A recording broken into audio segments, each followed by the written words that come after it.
how would this look like for an individual educator who is dedicated to their career? I mean, teaching a long time, they entered education because they care about the students. They show up every day on time, the homework is corrected, the lessons are planned. Does this sense of responsibility you're talking about look different than what the teacher may be saying, well, I'm responsible. I'm professionally responsible towards my job. How would you describe that?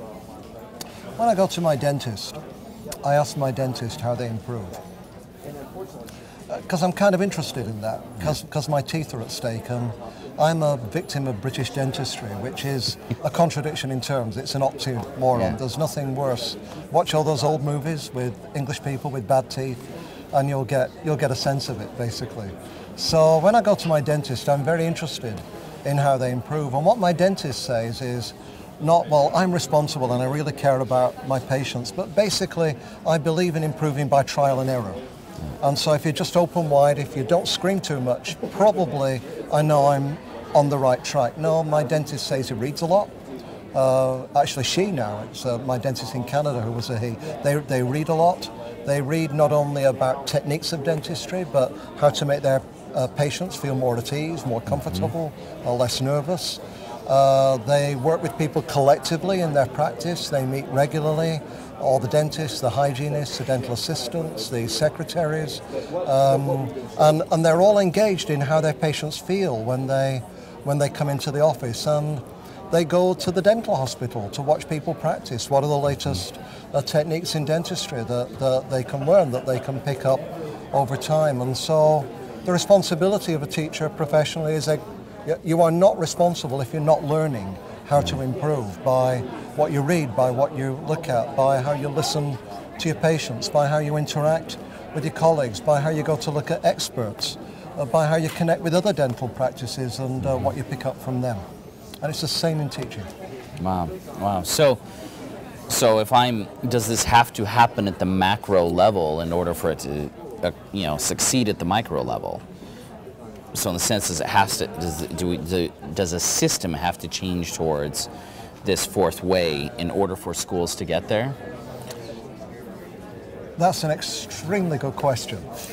And I'm trying to think in less than an hour about the best way to approach it. And I'd say that the macro level should set the climate and the framework for leadership in which this can happen. We know that new teachers are more likely to stay beyond 3 years in the schools they're in if they have outstanding leadership that can get a community to work together. Susan Moore Johnson's work in Harvard indicates that if you go into a school where everybody works by themselves, you'll leave because you become disillusioned. If you go into a startup school, a charter school, full of other young teachers like Teach for America, you'll work like a dog for 2 or 3 years and you'll burn out because there's nobody more experienced to show you the ropes, to help you, to support you, to advise you. So a strong leadership with a mixed community is what can provide you with the support that enables you to be effective, become more effective, and to remain in the profession doing that over time. So the key factor is actually leadership. And the question of what the system's responsibility is what is the framework for leadership that they can create so that outstanding leaders come to the job, so that they have discretion, they're not just managing government, an excessive number of government priorities, and so that they have responsibilities to and community with other schools and other leaders. They're not condemned to lead alone and be effective, like classroom teachers are often condemned to teach alone and be effective. Right. So I mean, what does a system have to do in order to start moving in that direction? I mean, what are the kind of the first key things that they need to say, okay, we're giving up this traditional practice, or particular set of day. I mean, one of the things, just to preface it, that I remember Andrea Schleicher saying when I saw him present, was talking about Finland. No, excuse me, it's actually the minister of Finland who had said this. He said that in Finland, they don't have people at the ground level collect any type of data that they don't actually use. And so the minister is not collecting all this data that's not seen at the ground level. And I don't know if that would be illustrative of allowing the work to be owned more at that local level and really driven at that local level. So, but what are some of the things that systemic leaders would need to do in order to start moving this direction? What are some of the first key themes? Curtis, that is absolutely correct, because in 2007 I took a team for Andrea Schleicher's organisation, the OECD, who do the PISA results, to Finland to look exactly at those kinds of questions. What it is, the question was, what is it about leadership in Finland that is connected to the kinds of results that they achieve? So we are one of the very few people from outside Finland who've not just popped in for a visit and then popped out again, but collectively, systemically, looked at this together. And certainly the accountability, or indeed responsibility system, is very important. Teachers do use data, they do collect evidence, they do have their own designed assessments, which they use to help them improve their decisions about what to do with their curriculum and individual students. The system does test how the schools are doing and if there's any in trouble, but they do that by a sample, not by a census of everybody. Wow. And they do it